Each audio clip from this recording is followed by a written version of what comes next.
டேய் என்னடா சத்தம்? பா பக்கத்து வீட்டு பாலாஜி தான்ப்பா. பட்டாசு பட்டாசு வெடிக்கிறான். ஆஹா. லக்ஷ்மி ஆட்டோ போகும்போது கலந்த மாதிரி ஒரு வெடி இருக்குதுப்பா. அவங்க அப்பா வாங்கி கொடுத்துறாரு. ஆஹா. சூப்பரா வெடிக்கிறான்ப்பா. சரிப்பா.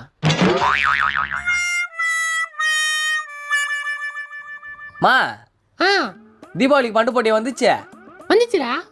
பாக்ஸ் எதுவும் வரல? பாக்ஸா? பட்டாசு பாக்ஸ்மா. டேய் இது மளிகை சாமான் பண்ணுடா. பட்டாசு வேணும்னா அப்பா கிட்ட கேட்க வேண்டியதானே?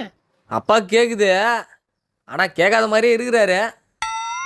ஏங்க பையன் தான் பட்டாசு கேட்க. டேய் பட்டாசு வேணுமா? ஆமாப்பா. இங்க வா. சளி இந்தா காவரம் போயிட்டு இப்படி ஒரு வீசு பரன்னு சரவடிக்கும். போய் வெடி.